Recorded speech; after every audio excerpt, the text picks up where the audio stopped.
Remember those images? Hmm. The fall of Kabul, people Yeah. clinging to planes, right? Yeah. Zelensky.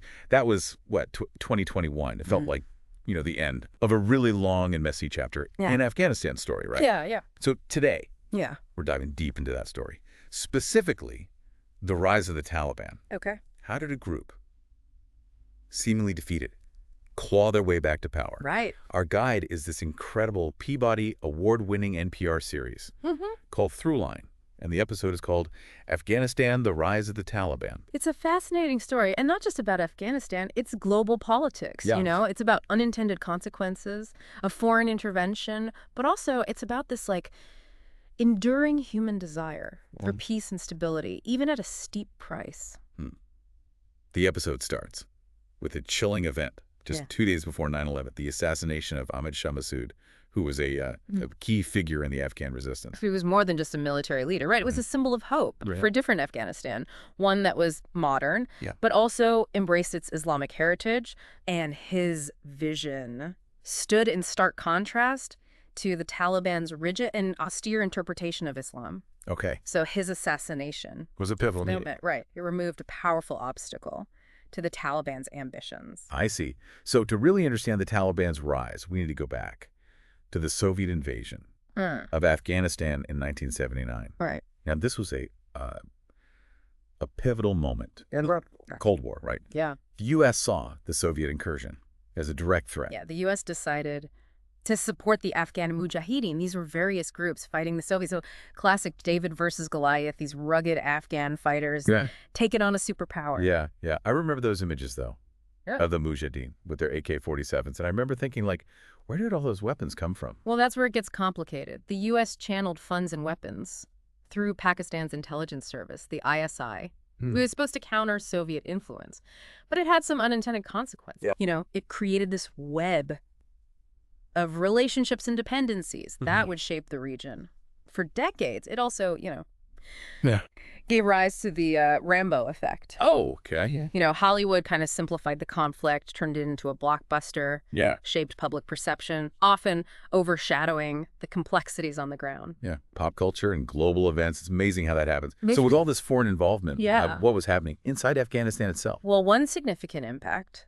was this huge exodus of Afghan refugees into neighboring Pakistan. Millions of people fled the conflict, looking for safety, for shelter. But, in Pakistan, these refugees, especially children, had limited options for education. So many ended up in madrasas, Islamic religious schools, funded by Saudi Arabia.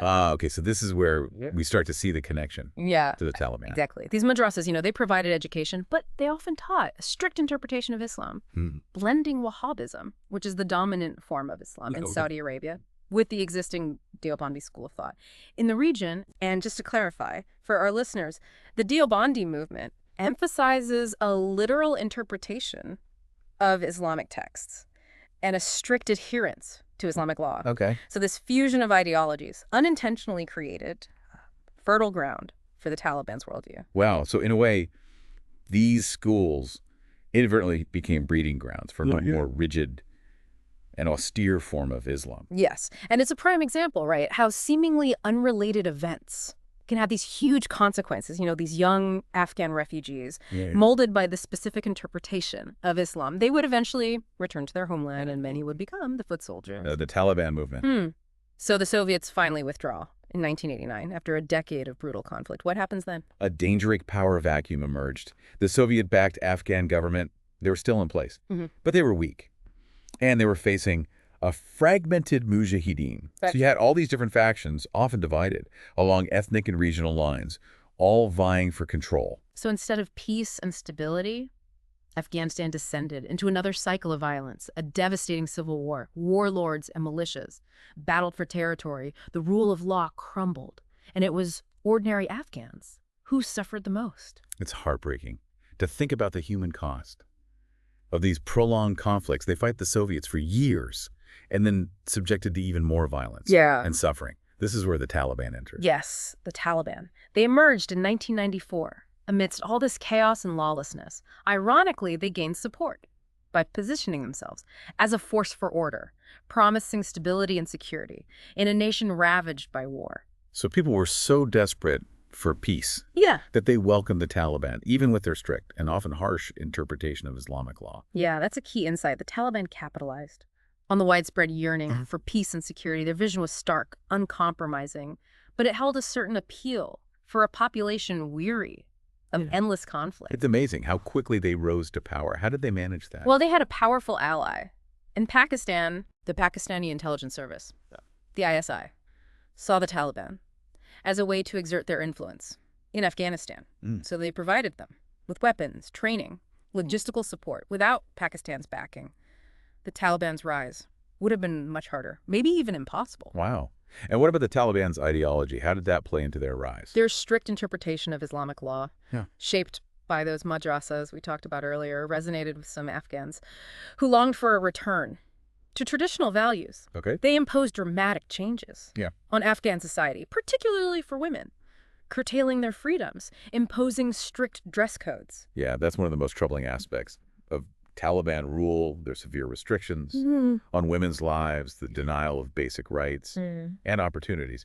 But wasn't there a period when the international community, even the U.S., seemed to accept the Taliban? Yeah, that's true. Initially, there was this cautious embrace of the Taliban. Even the U.S., despite concerns about human rights, saw them as a potential partner in securing a pipeline deal. Yeah. This proposed pipeline would transport oil and gas from Central Asia through Afghanistan, giving the U.S. access to those resources. So economic interests trumpeted concerns about the Taliban's ideology and human rights record. Well, it's a complex picture. Economic interests certainly played a significant role in those early interactions, but there was also a belief, maybe naive in retrospect, that engagement could moderate their behavior. But then things changed. The U.S. stance towards the Taliban hardened considerably. Yeah. What caused that? Several factors, really. The 1998 U.S. embassy bombings in Africa linked to al-Qaeda, who were being sheltered by the Taliban, that was a turning point. Oh, right. The perceived economic unviability of the pipeline project, coupled with growing concerns about the Taliban's harsh policies that further eroded support. Okay, so it was a combination. Terrorism, changing economic priorities, and mounting concerns about their increasingly repressive rule. That led to the change in U.S. policy. And throughout all of this, Ahmad Shah Massoud, the Lion of Panjshir, continued to resist the Taliban. From his stronghold in the north, it's amazing he held out so long, even after they controlled most of the country. Massoud's resistance, it symbolizes the spirit of those who yearned for a different Afghanistan, one that embraced both modernity and its Islamic heritage, the Panjshir Valley. His base of operations, a natural fortress, really, surrounded by mountains. Wow. His forces knew the terrain, fought fiercely. They embodied a vision that rejected the Taliban's extremism. So his resistance, this alternative vision, continued even after his assassination. Absolutely. After 9/11, when the U.S. invaded Afghanistan, Massoud's followers, known as the Northern Alliance, they played a pivotal role in toppling the Taliban regime. This group of resistance fighters, who had held out for years, suddenly found themselves allied with the world's most powerful military. And their knowledge of the terrain and their unwavering determination were crucial in those early successes of the U.S.-led campaign. Quite a turnaround. From isolated and fighting alone to collaborating with a superpower against a common enemy. But even with the Taliban removed, I imagine Afghanistan's struggles were far from over. Yeah, unfortunately, that's right. The country was devastated after decades of conflict.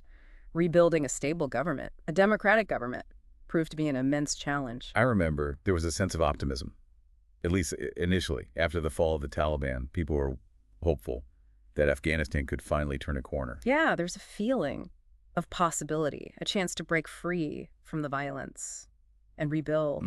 But the scars of conflict, the ethnic and tribal divisions, and the meddling of external actors made it a really difficult journey. And of course, the Taliban never really went away. They regrouped, they retreated, and eventually they orchestrated a resurgence. Right. The Taliban never disappeared. They bided their time, exploiting the weaknesses of the new Afghan government, the corruption, the lack of services. Gradually, they chipped away at the fragile peace, rebuilding their influence. It's a tragic cycle. War, fragile peace, renewed conflict. It seems like Afghanistan has been trapped in this pattern for generations. It really is heartbreaking. A country brimming with potential, rich history, diverse cultures, resilient people, continually dragged back into conflict, What role did the U.S. play in all this, and other international actors? Did they help or hinder Afghanistan's progress? That is a complex question, one that historians and analysts will debate for years to come. There's no easy answer. The U.S. and its allies, they provided aid and support. After the fall of the Taliban, there were genuine efforts to rebuild infrastructure, promote education, healthcare, support those new democratic institutions. Right. But the U.S. military presence also had unintended consequences. The prolonged war fueled instability, exacerbated corruption, and, tragically, led to civilian casualties. It's a sobering reminder, isn't it? Even with the best intentions. Intervening in a conflict like this is fraught with challenges and unforeseen risks. And the withdrawal of U.S. forces in 2021 and the Taliban's return to power raise even more questions about the legacy of that involvement. Absolutely. The Taliban's swift return after 2 decades of war, billions of dollars spent, has left many wondering about the effectiveness of international intervention. It also raises questions about the future of Afghanistan. Yeah, it is. Quite a sobering thought. After 2 decades of war, the Taliban are back in control. What does this mean for the future of Afghanistan? Well, that's a question only time will tell, the Taliban have said. They'll have a more moderate approach this time around, but many remain skeptical, given their past record. Especially when it comes to women's rights.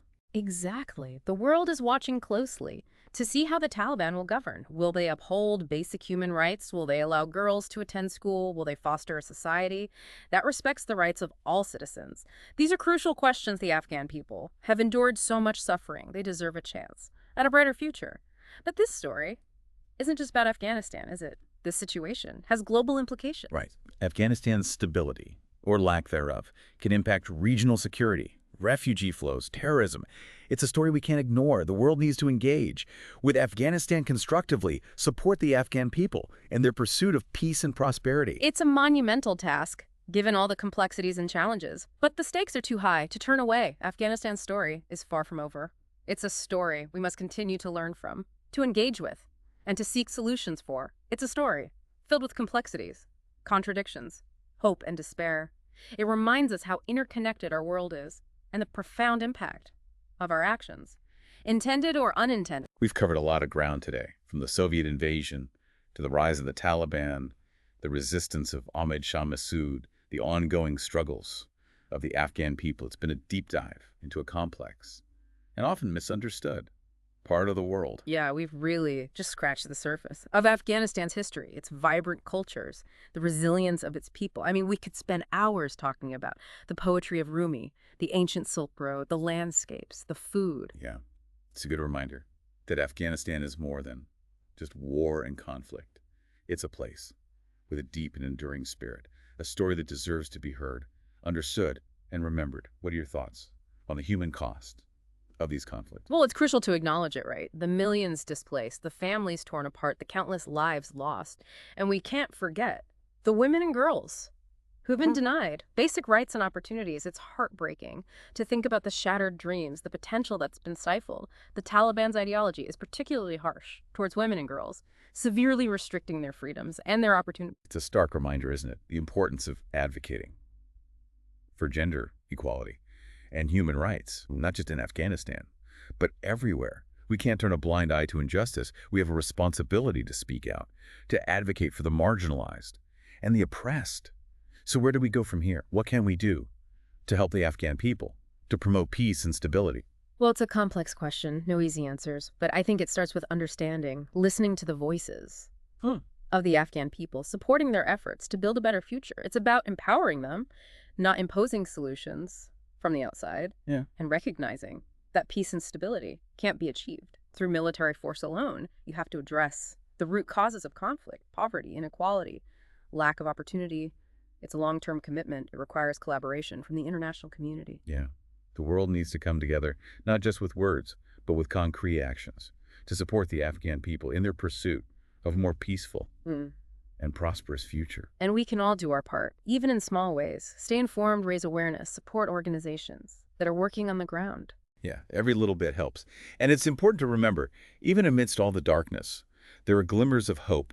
Countless individuals and organizations working tirelessly to make a difference, to bring about positive change. Absolutely. They remind us that even when things are bad, the human spirit can endure, can overcome, can create a better world.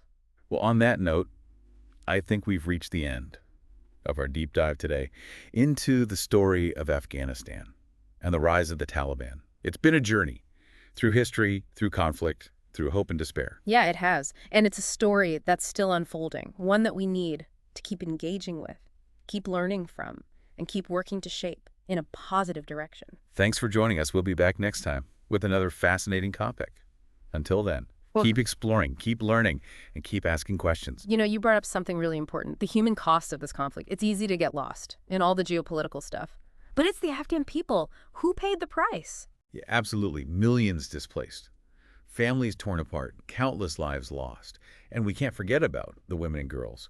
Under Taliban rule, their lives have been drastically restricted. The Taliban's ideology, it comes from the strict interpretation of Islamic law, and it sees women's roles as primarily domestic. And this has led to severe limitations on their access to education, employment, even their ability to move freely in public. I remember reading about those secret schools that operated under Taliban rule, where girls risked their lives just to get an education. Yeah, those schools. They really show the spirit of Afghan women, their belief in education, but they also highlight the oppressive environment they had to endure. You know, denying girls an education, it's not just a violation of their rights, it's a huge loss for Afghan society as a whole. It holds back progress, stifles the economy, and keeps the cycle going of poverty and inequality. You mentioned earlier the international community, their efforts to support Afghanistan after the Taliban fell. How effective were those efforts in addressing these challenges? Well, there were some achievements, especially in healthcare and infrastructure. You know, billions of dollars went into rebuilding schools, hospitals, roads. But those efforts were often hampered by corruption, insecurity, lack of coordination. There was also this tendency to impose Western models, which sometimes clashed with local customs. See, even with good intentions, there were missteps. Yeah. Unintended consequences. Exactly. For example, the focus was on building big institutions, and that often ignored the importance of local governance. So it created this disconnect between the government and the people, plus all that aid money, sometimes fueled corruption, which undermined trust in the government. And then there's the Taliban, always looming in the background. How did they manage to regroup and regain control? The Taliban, they were incredibly resilient and adaptable. They took advantage of the Afghan government's weaknesses, the corruption, the lack of security, the growing disillusionment among the people. They also used propaganda and intimidation to undermine support for the government. So it's like military victories don't always mean peace. The root issues, like poverty, inequality, they weren't addressed. Exactly. And the international community, their attention shifted to other places, like Iraq and Syria. So less attention and fewer resources for Afghanistan. So the stage was set for the Taliban's return. Yes, and the U.S. withdrawal in 2021, it created this vacuum that the Taliban exploited. They took Kabul quickly, almost without a fight. It shocked a lot of people, but it was the result of a long campaign to undermine the government. A tragic turn of events. It shows just how complicated nation building is and how hard it is to achieve lasting peace in a place like Afghanistan. What lessons can we learn from this experience, especially when we look at other conflicts around the world? I think a key takeaway is military solutions are rarely enough. You have to address the root causes of conflict: poverty, inequality, lack of opportunity. And that takes a long-term commitment to development, to diplomacy, to building inclusive institutions. It also shows how important it is to understand the local context. Absolutely. Imposing solutions without considering local traditions and power dynamics can backfire. I've talked a lot about the politics and the military, but what about the human stories, the individual experiences? Yeah, that's crucial. We can't overlook that.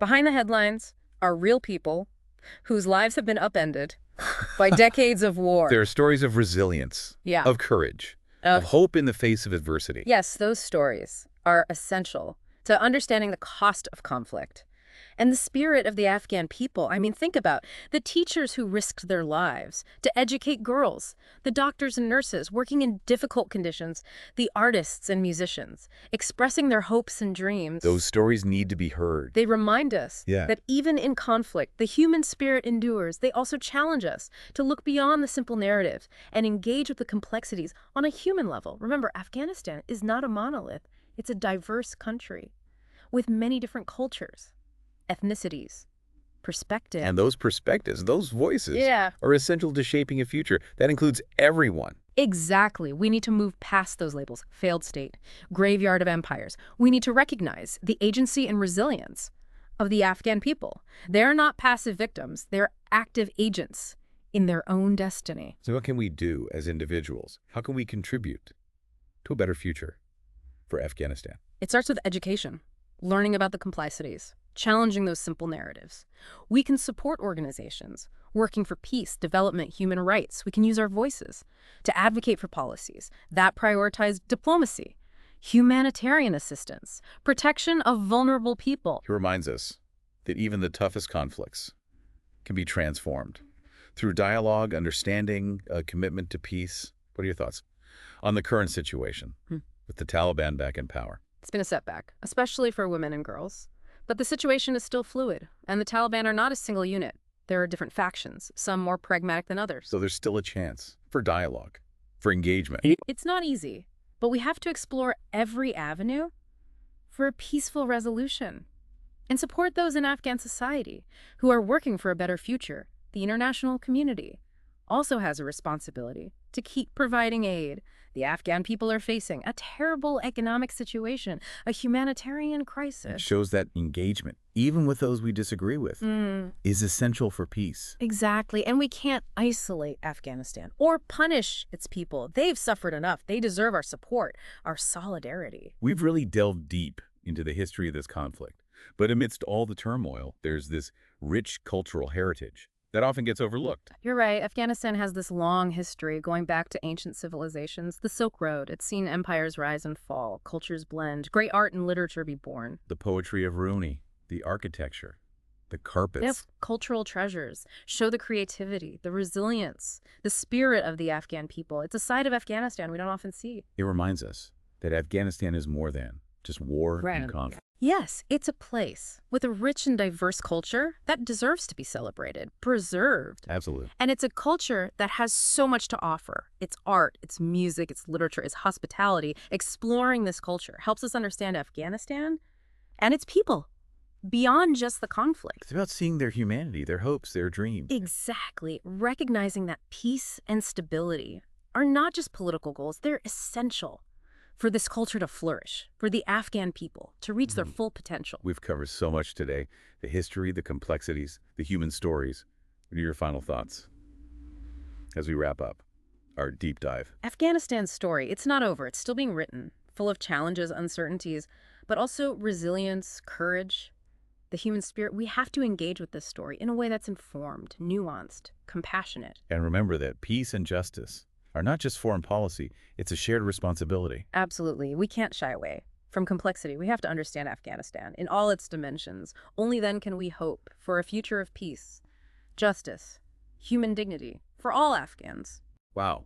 It's been an eye-opening journey, right?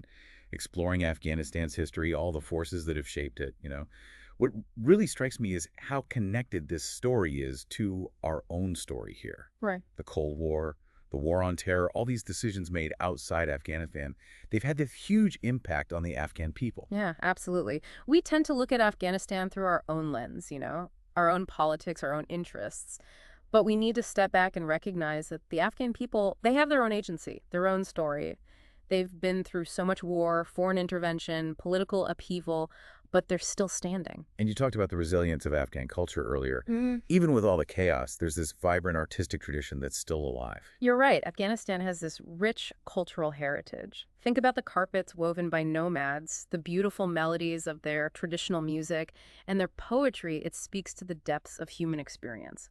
Love, loss, longing, the search for meaning in a world full of suffering. It makes me think of Rumi, that 13th century Sufi poet. He was born in what is now Afghanistan. His poetry, it goes beyond cultural borders. It speaks to everyone about love, longing, searching for something bigger than ourselves. Rumi's poetry reminds us that even when things are tough, beauty and hope can still exist. It shows the power of the human spirit, finding comfort and inspiration even in dark times. And it reminds us that Afghanistan is more than just war. It's a place where culture and creativity have thrived for centuries, a place where the human spirit endures. As we wrap up our deep dive, I'm feeling both hopeful and worried. Hopeful because of the resilience of the Afghan people and their culture, but worried because of all the challenges they're still facing, especially now that the Taliban are back in power. What are your thoughts on the future of Afghanistan? What's next? It's hard to say what the future holds. It's uncertain. But I think we need to avoid those simple answers, the doom and gloom predictions. Things are complex, they're always changing.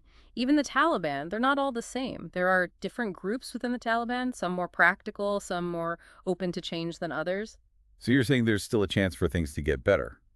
For dialogue, for supporting the Afghan people, for pushing things towards a more peaceful future? I believe so. We can't just abandon the Afghan people. The world has a duty to help those in need, to engage with all sides in a constructive way.